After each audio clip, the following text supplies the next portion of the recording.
ओम शांति।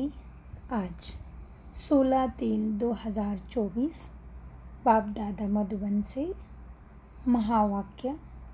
मीठे बच्चे, ज्ञान की डिपार्टमेंट अलग है, योग की अलग है।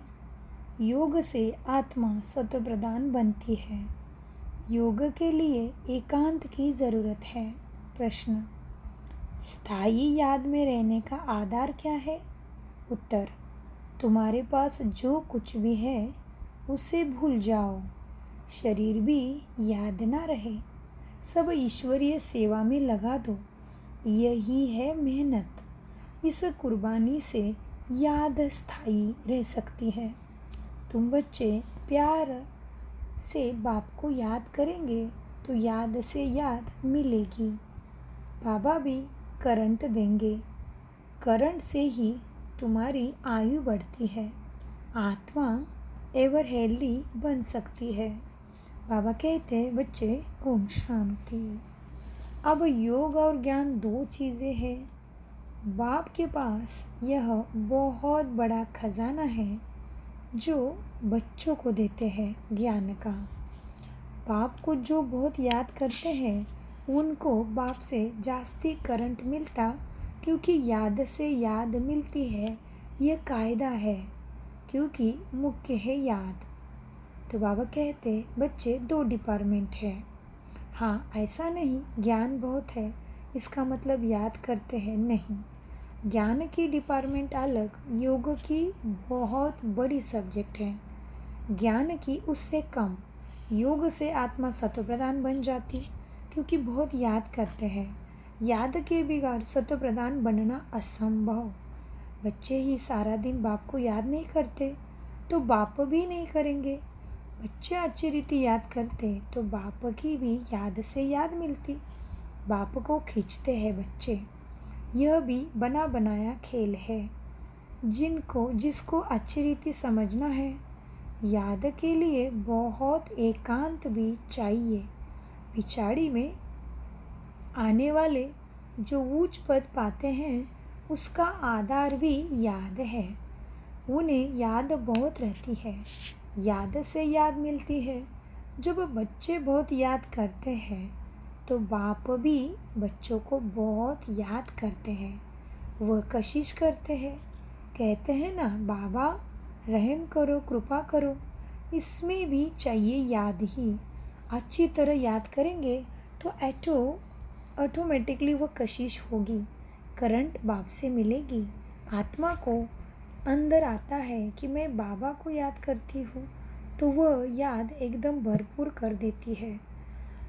ज्ञान है धन, याद से फिर याद मिलती है, जिससे एवर हेल्दी बन जाते, पवित्र बन जाते।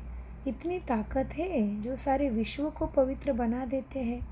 इसीलिए तो बुलाते हैं बाबा आकर पतितों को पावन बनाओ। मनुष्य तो कुछ भी नहीं जानते, ऐसे ही टाइम वेस्ट करते, रड़ियाँ मारते, बाप को नहीं जानते। भल नवविधा भक्ति करते, शिव के मंदिर में जाकर काशी कलवट खाते, मिलता कुछ भी नहीं। फिर भी विकर्म बनने शुरू हो जाते हैं। माया झट फंसा देती, प्राप्ति कुछ भी नहीं। वास्तव में माया कोई चीज़ नहीं है। माया माना हमारे अंदर के नकारात्मकता, हमारे अंदर के अलबेलापन और कमज़ोरी और 5 विकार। इसको बाबा ने रमणीक माया नाम दिया है। मतलब हमारा वीकनेस ही माया है। तो वीकनेस ने ऊपर जीत पाएंगे तो बाबा के साथ याद मिलेगी, तो बाबा से करंट भी मिलेगा और आयु भी बड़ी हो जाएगी और पावन भी बनेंगे। इसलिए बाबा कहते हैं नवविधा भक्ति भल करते, शिव के मंदिर में जाकर काशी कलवट खाते, मिलता कुछ भी नहीं। फिर भी विकर्म बनने शुरू हो जाते, माया झट फंसा देती, प्राप्ति कुछ भी नहीं। अब तुम बच्चे जानते हो पतित पावन बाप है, उन पर हमें कुर्बान जाना चाहिए।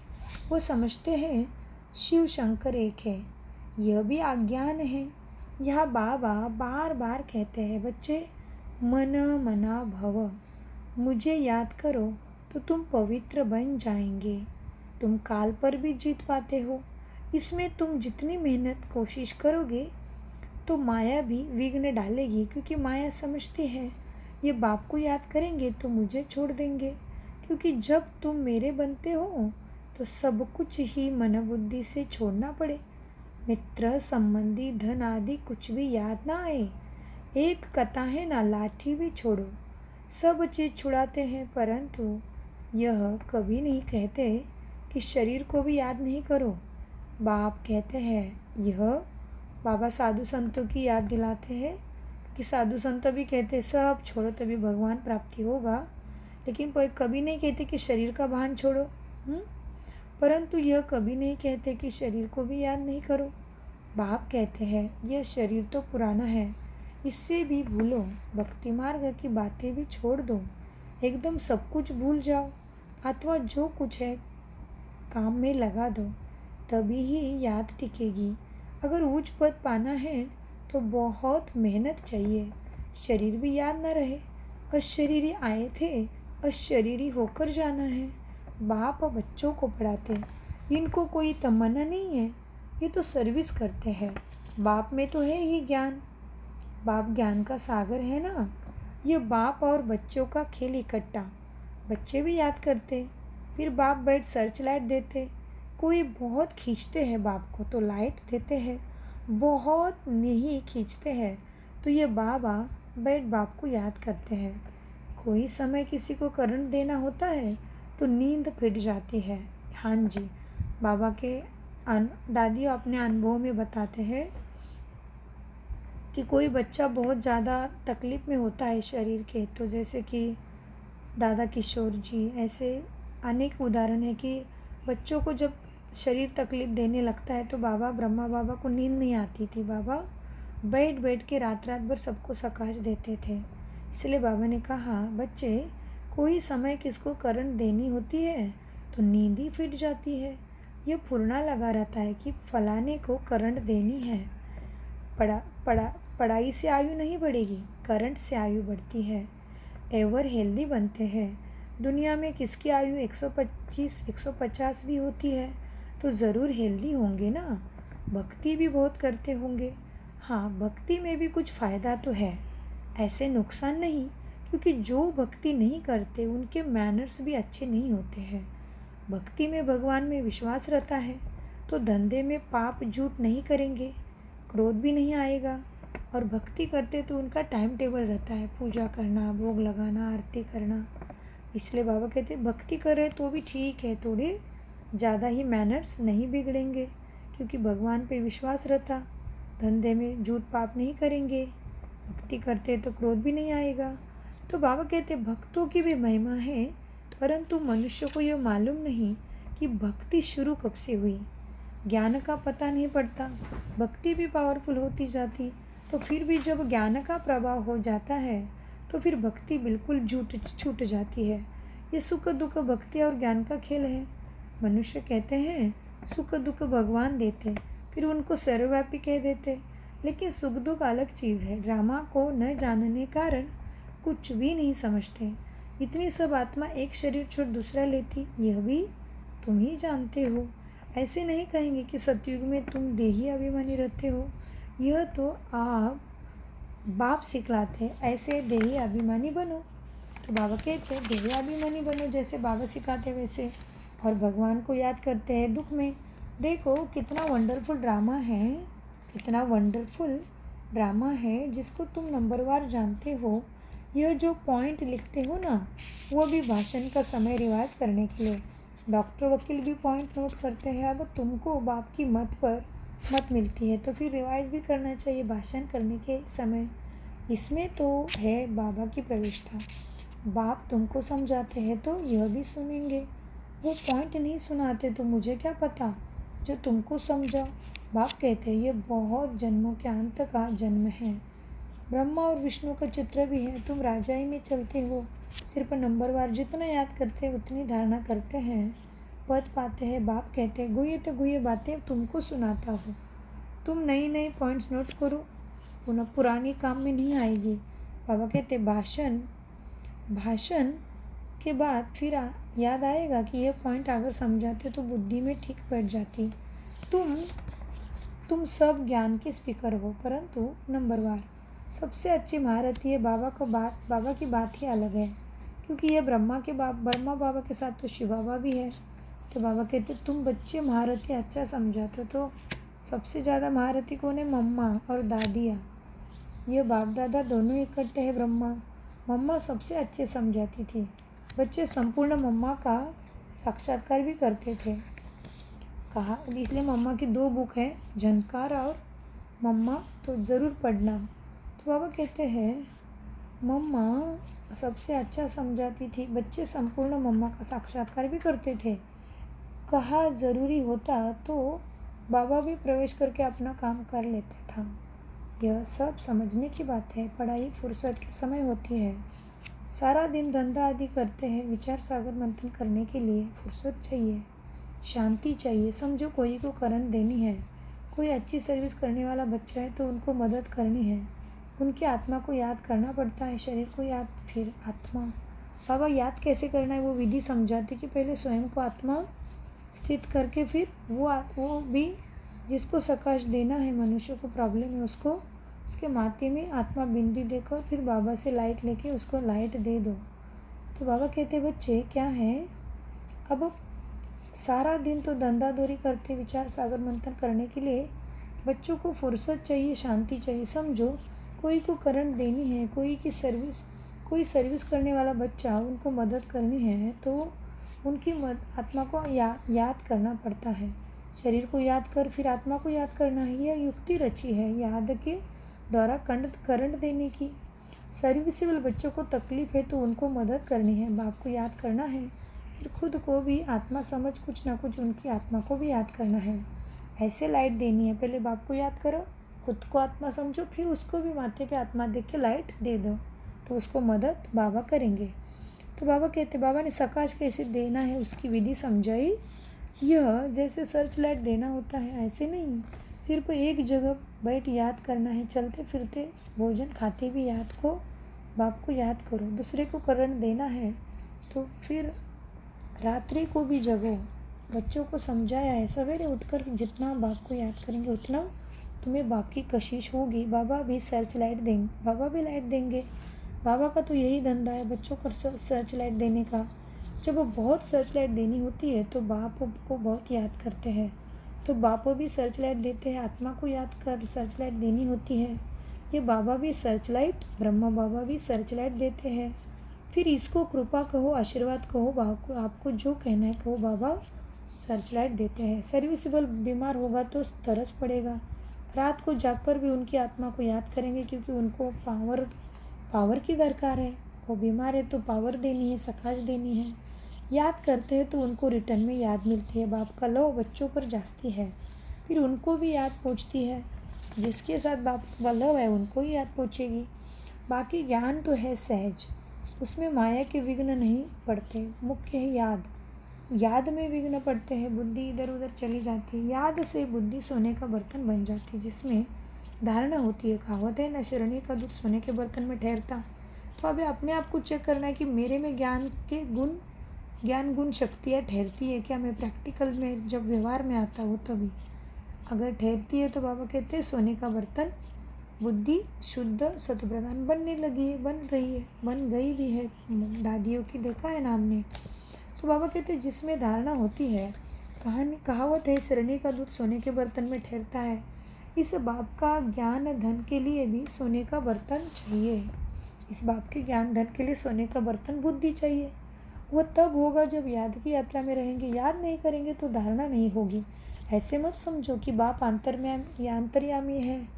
बाप अंतर्यामी है, कुछ बोला और कुछ हुआ, यह तो भक्ति मार्ग की बातें होती है। बच्चा हुआ तो कहेंगे गुरु की कृपा, अगर नहीं हुआ तो कहेंगे ईश्वर की भावी। रात दिन का फर्क हो गया, मन अच्छा हुआ तो गुरु, और कुछ मन जैसा न हुआ तो भगवान। तो ये कैसी भावी है, बाबा कहते हैं कैसी बातें हैं। भक्ति मार्ग में रात दिन का फर्क हो गया। तुम बच्चों को ड्रामा का राज तो बाप ने अच्छी रीति समझाया, तुम भी पहले नहीं समझते। यह तुम्हारा मर्जी व जन्म है, अभी तुम जानते हो हम देवता बन रहे हैं। तुम इस टॉपिक पर समझा सकते हो कि यह लक्ष्मी नारायण का राज्य कैसा मिला। फिर कैसे गवाया, सारी हिस्ट्री चक्रों पे हम आपको समझाएंगे। ये ब्रह्मा भी कहते हैं हम लक्ष्मी नारायण की पूजा करते थे, गीता पढ़ते थे, बाबा ने जब से प्रवेश किया सब छूट गया, छोड़ दिया। साक्षात्कार हुआ, बाबा ने कहा मुझे याद करो तो विकर्म पाप कर्म विनाश होंगे। इससे इससे मैं गीता आदि पढ़ने की बात नहीं, बाप इनमें बैठे हैं, सब कुछ छुड़ा दिया। कभी शिव का दर्शन करने मंदिर भी नहीं गए, भक्ति की बातें एकदम उड़ गई। यह नॉलेज बुद्धि में आ गई, रचना के आदि मध्य अंत की बाप को जानने से तुम सब कुछ जान जाते हो। तुम वंडरफुल टॉपिक्स लिखो तो मनुष्य वंडर खाएंगे, भागेंगे फिर सुनने के लिए तुम्हें। मंदिर में जाकर कोई से भी पूछो यह लक्ष्मी नारायण विश्व के मालिक थे तो और कोई धर्म नहीं था, भारत ही था। फिर तुम सतयुग को लाखों वर्ष कैसे कह देते हो, जबकि कहते हैं क्राइस्ट से 3000 वर्ष पहले पैराडाइज था। फिर लाखों वर्ष कैसे हुए, लाखों वर्ष में तो ढेर के ढेर मच्छर सदृश हो जाएंगे। थोड़ी भी बात सुनाओ तो वंडर खाएंगे, परंतु जो इस कुल के होंगे उनकी बुद्धि में यह ज्ञान बैठेगा नहीं तो कहेंगे ब्रह्मा कुमारी का वंडरफुल ज्ञान है, ब्रह्मा कुमारी का वंडरफुल ज्ञान है, इसमें समझने के लिए बुद्धि चाहिए। मुख्य बात है याद की, स्त्री पुरुष एक दो को याद करते हैं। ये याद तो कभी कभी होता है ना, हम कहते हैं ना भाई आज तुम्हें याद कर रही थी, आज आपका ही फ़ोन आया या आप मिले, तो याद से याद मिलती, तो मनुष्य की भी याद मिलती। इतने तमो प्रधान हो गए हम, कलाहीन गुणहीन शक्तिहीन हो गए हैं, फिर भी मनुष्य की भी याद मनुष्य को मिलती है। तो वो तो सत्यम शिवम सुंदरम गुणों का सागर है, शक्ति का सागर है, तो उसके साथ हमारी कितनी याद मिलेगी देखो। लेकिन बाबा कहते स्वच्छ बुद्धि से बाबा को बड़े प्यार से याद करना है तो फिर याद से याद मिलती है। हाँ बाबा कहते बच्चे जब ये लक्ष्मी नारायण विश्व के मालिक थे ना, और कोई धर्म नहीं था, भारत ही था, फिर तुम सतयुग को लाखों वर्ष कैसे कह सकते हो, जबकि कहते हैं क्राइस्ट से 3000 वर्ष पहले पैराडाइज था। अभी तो क्राइस्ट से 3000 वर्ष पहले में कितना होगा, फिर 5000, तो कैसे लाखों वर्ष कहते थे। बाबा ने आज क्राइस्ट का एग्जाम्पल लेके समझाया कि कल्प की आयु लाखों वर्ष की नहीं है, जबकि कहते भी है कि क्राइस्ट से 3000 वर्ष पहले धरती पे स्वर्ग था, माना पैराडाइज था। फिर लाख वर्ष कैसे हुए, लाखों वर्ष में तो ढेर के ढेर मच्छर सदृश हो जाएंगे। थोड़ी भी बातें सुनाओ तो कितना वंडर खाएंगे, परंतु जो इस कुल के होंगे देवी कुल के उनकी बुद्धि में यह ज्ञान बैठेगा नहीं तो कहेंगे ब्रह्मा कुमारी का वंडरफुल ज्ञान है, इसमें समझने की बुद्धि चाहिए। मनुष्य बात है, मुख्य बात है याद है कि स्त्री पुरुष एक दो को याद करते हैं, ये आत्मा याद करती है परमात्मा को। इस समय सब रोगी है, अब निरोगी बनना है, ये टॉपिक भी रखो, बोलो। अब जो घड़ी घड़ी बीमार पड़ते हो तो हम आपको ऐसे संजीवनी बूटी देंगे जो तुम कभी बीमारी नहीं पड़ेंगे।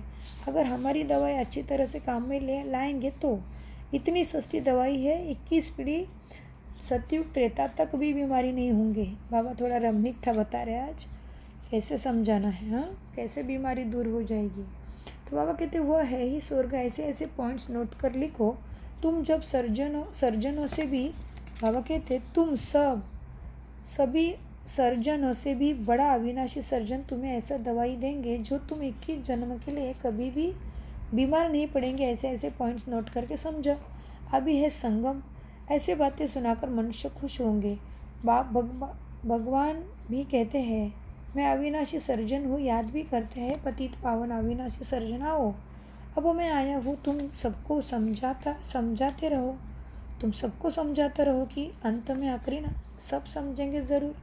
बाबा कितनी युक्ति बताते बच्चों को समझाने के लिए। अच्छा मीठे मीठे सिखले दे बच्चों प्रति बाप दादा का याद कर और गुड मॉर्निंग। रूहानी बच्चों की रूहानी बाप दादा को याद कर और गुड मॉर्निंग। धारणा के लिए मुख्य सारे हैं अपना सब कुछ ईश्वरी सेवा में सफल कर इस पुराने शरीर को भी भूल बाप की याद में रहना है, पूरा कुर्बान बाप के ऊपर जाना है,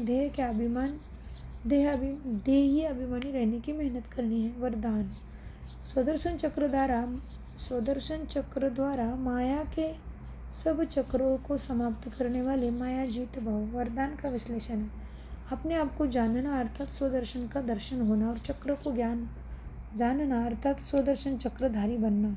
जब स्वदर्शन चक्रधारी बनते हो तो अनेक माया के चक्र स्वतः ही समाप्त हो जाते हैं जीवन से। देह भान का चक्र, संबंध का चक्र, समस्याओं का, प्राप्तियों का, माया के अनेक चक्र है। 63 जन्म इन्हीं अनेक चक्रों में फंसते रहे। अब सुदर्शन चक्रधारी बनने से मायाजीत बन गए। सुदर्शन चक्रधारी बनना अर्थात ज्ञान योग के पंखों से उड़ती कला में जाना। स्लोगन: विदेही स्थिति में रहो तो परिस्थितियाँ सहज पार हो जाएगी। ओम शांति, ओम शांति, ओम शांति। मीठे प्यारे बाप दादा का अनगिनत पदम गुना शुक्रिया, शुक्रिया, शुक्रिया। कम बोलो, मीठा बोलो, धीरे बोलो, सोच समझ कर बोलो। शुक्रिया बाबा, शुक्रिया फरिश्तों। ओम शांति।